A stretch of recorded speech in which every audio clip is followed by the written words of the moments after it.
Alright, your third core foundation in viewing the markets is going to be called a liquidity sweep.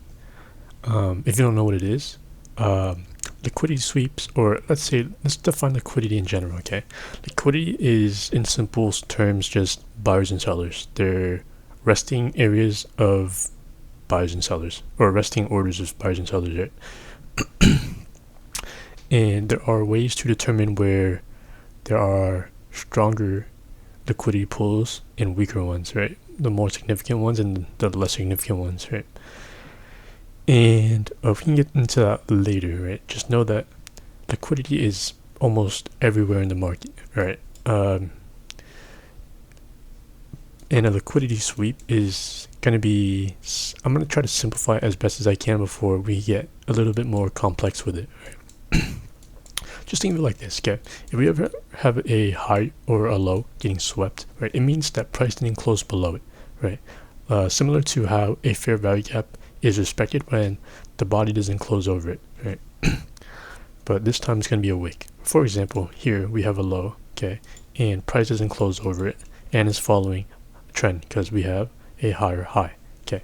So in this case, right, price is swept here. We don't have a body close over it. We have a wick up, right, indicating that sellers are weak here, okay? So you can look for a move upwards, okay? It's that simple, literally. If you just see a line, if you ever see a wick through a level, okay, instead of a body close, just expect price to go in the other direction, right?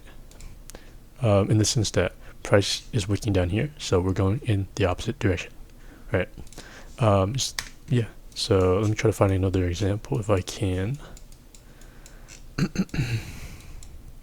Here, okay, this is another example. That was getting swept, right?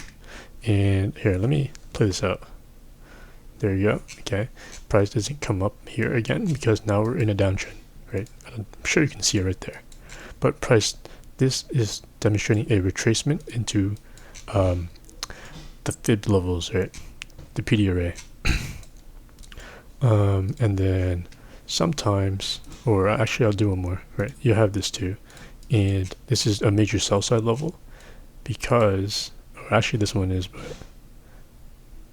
but well, it's still pretty major, but we'll see how it goes, and boom, we go higher, okay? And sometimes on different time frames, right, you'll see a body close over it. I'm not sure if I can find a good example, but I'll try.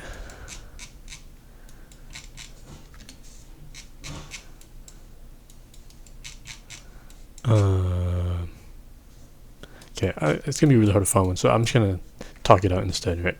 So sometimes you'll see a body close over it, right, on a lower time frame, okay?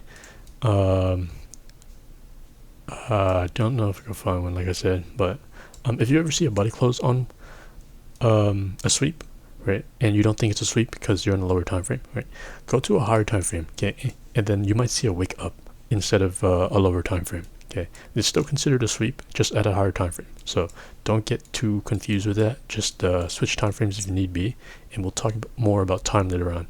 But just know that a liquidity sweep is when a high or a low is wicked and reverses, right? And it has to be like some sort of major high, obviously, or major enough. Let me see another example. Another example could be like here, maybe. Boom. See? We have a wick and we reverse and we take out highs because we're following trend. Alright, cool.